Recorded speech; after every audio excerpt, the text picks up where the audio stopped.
Bienvenidas, mentes curiosas. ¿Conocéis el mito del rey Midas, quien convertía en oro todo lo que tocaba? Pues lo cierto es que Midas, como personaje histórico, sí existió.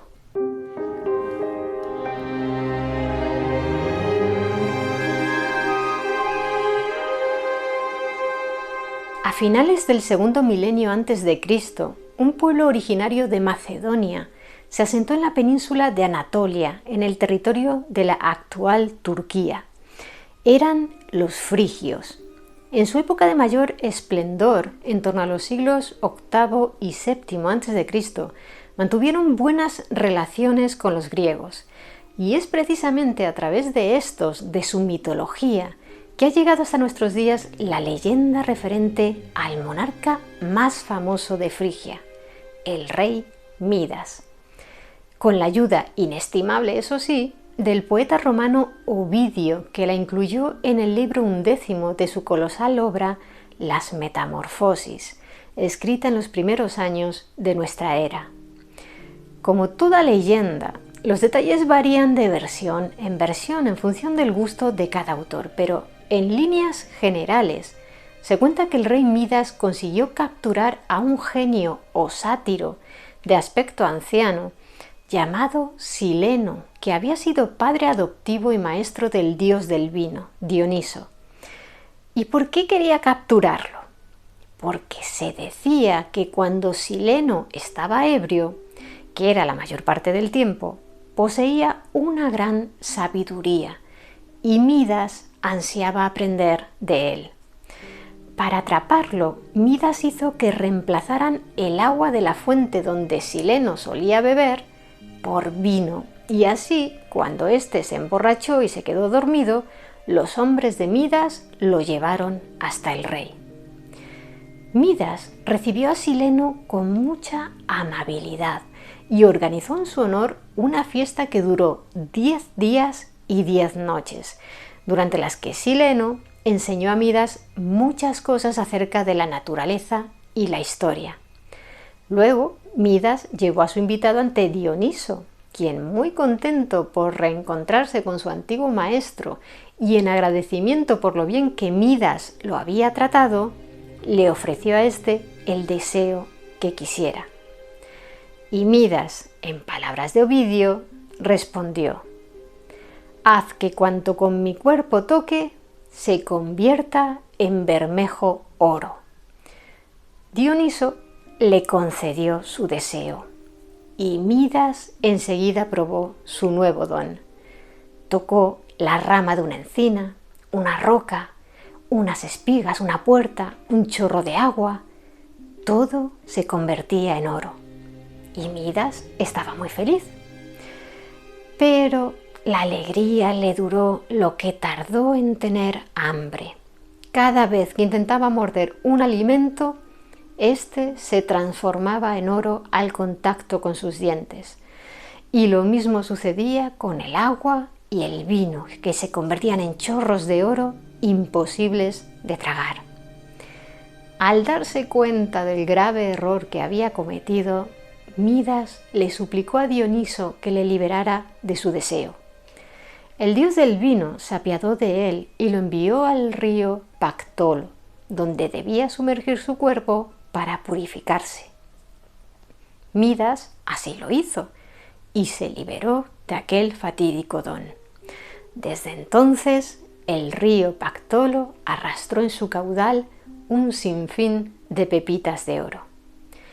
Existen versiones más crueles de la leyenda, como la del escritor estadounidense del siglo XIX, Nathaniel Hawthorne, en la que Midas convierte en una estatua de oro a su pequeña hija al darle un beso en la cabeza cuando ésta, tratando de consolar a su padre porque no logra comer, corre hacia él y le abraza las rodillas. Pero el concepto básico es siempre el mismo: servir como fábula acerca de lo perniciosa que es la codicia. No hace falta explicar que el don de convertir en oro todo lo que se toca, el llamado toque de Midas, es solo fantasía. Ahora bien, ¿existió el rey Midas?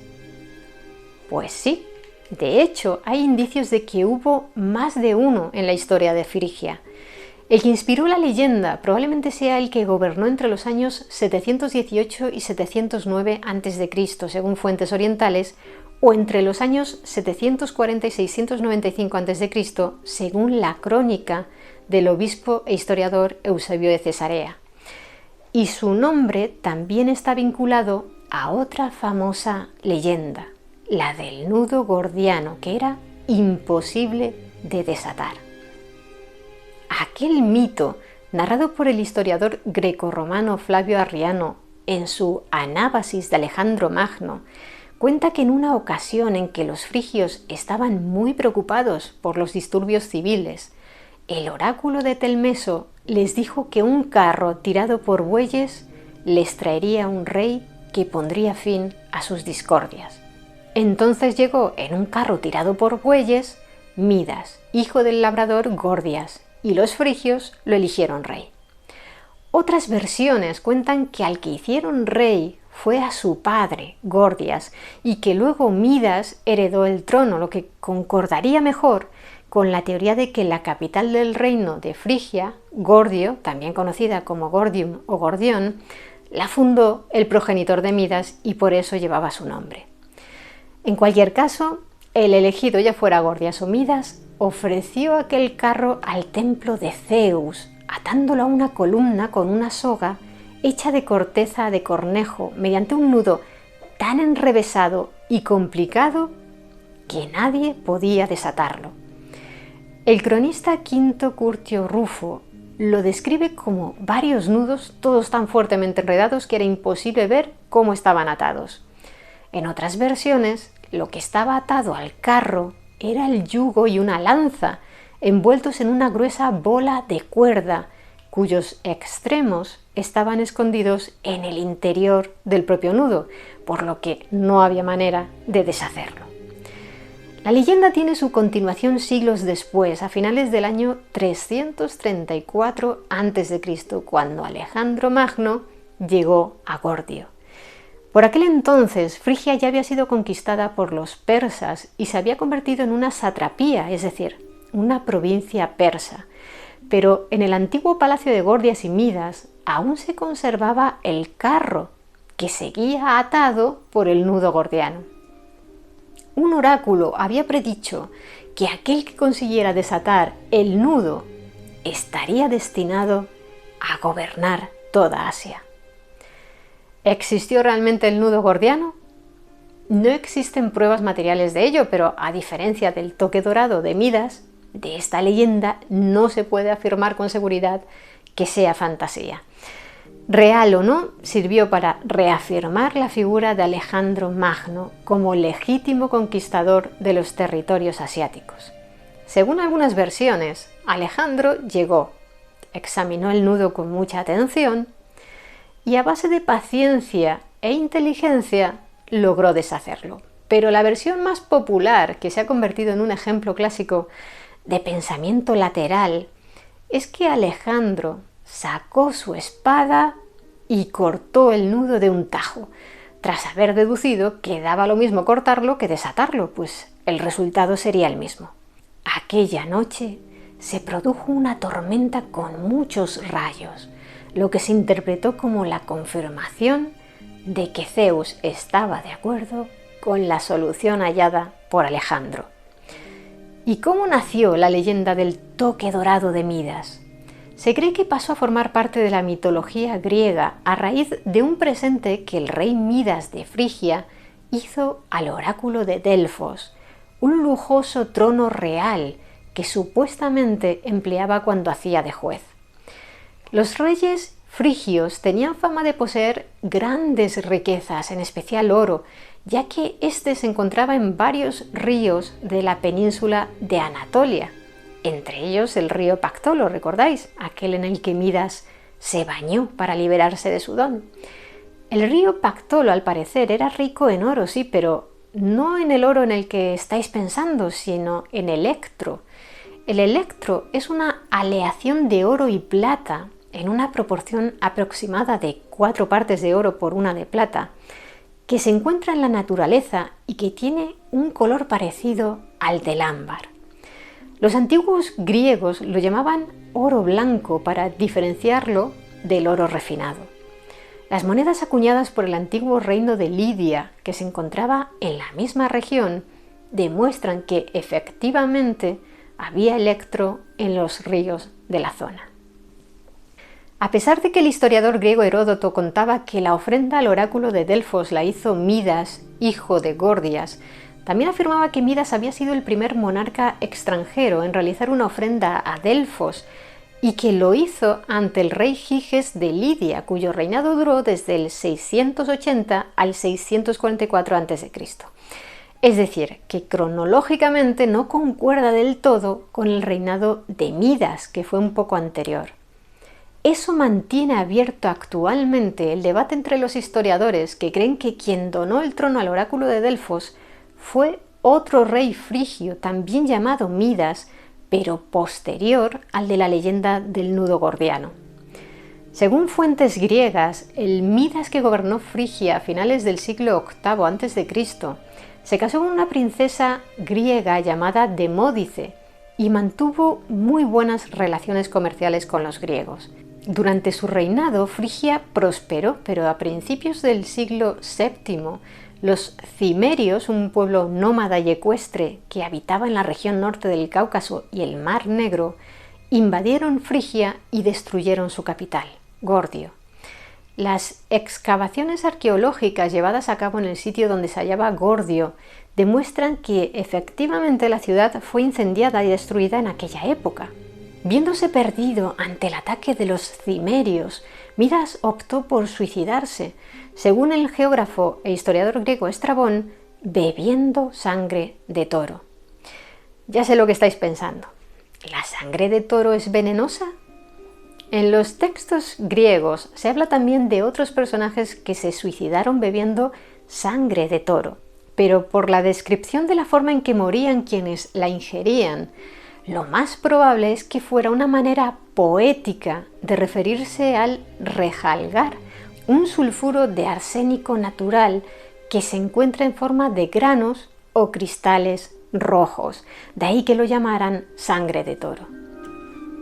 ¿Y qué hay de la tumba de Midas? ¿Llegó a encontrarse?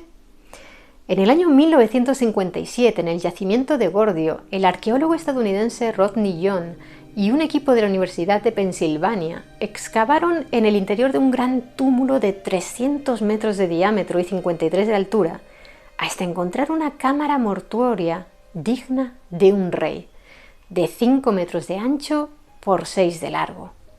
Dentro de ella descubrieron, sobre los restos de un ataúd, el esqueleto de un hombre de 1,59 metros de altura y entre 60 y 65 años de edad.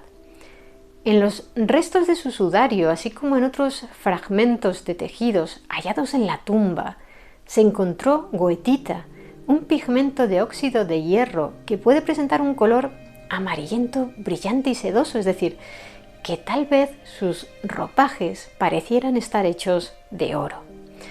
En torno al esqueleto había una mesa ornamentada con incrustaciones, otras 8 mesas más pequeñas y centenares de cuencos y vasijas de bronce, los restos de un banquete funerario.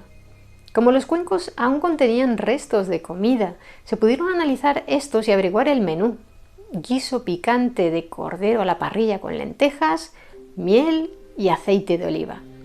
Según Patrick McGovern, director del proyecto de arqueología biomolecular de la Universidad de Pensilvania que analizó las muestras, la bebida era una mezcla de vino, aguamiel y cerveza de cebada que tenía un color amarillo intenso parecido al oro. Por la gran cantidad de objetos hallados en ella, por su elaborada construcción y por estar situada en el túmulo más grande de la zona, todo señalaba que habían encontrado la tumba de un rey. Aunque no hallaron ninguna inscripción que indicara el nombre del difunto, el estudio de los troncos de madera de las paredes de la cámara mortuoria indicaban que habían sido cortados en el año 718 a.C. y que la tumba se había construido 18 años después, es decir, en el año 700 a.C., una fecha que podía cuadrar con la de la muerte de Midas, de modo que John y su equipo denominaron al túmulo MM por Midas Mount, es decir, el túmulo de Midas. Pero en 2001, otra datación de los troncos por radiocarbono y por dendrocronología fijó la fecha en que fueron talados en el año 740 a.C., es decir, 22 años antes, por lo que ahora se cree que en realidad aquel misterioso esqueleto no es el de Midas, sino el de su padre, Gordias. Las excavaciones en el yacimiento de Gordio prosiguen y aún hay decenas de túmulos por investigar, así que es posible que un día leamos la noticia de que han hallado la tumba del rey Midas. Seguro que, por si acaso, nadie se atreverá a tocar su esqueleto sin llevar puestos unos guantes bien gruesos. ¿Y vosotros qué opináis de la historia del rey Midas? Me gustaría que nos lo contarais abajo en los comentarios. Y si queréis conocer más historias interesantes, suscribíos a nuestro canal. Muchas gracias por estar ahí, mentes curiosas. Nos vemos en el siguiente vídeo.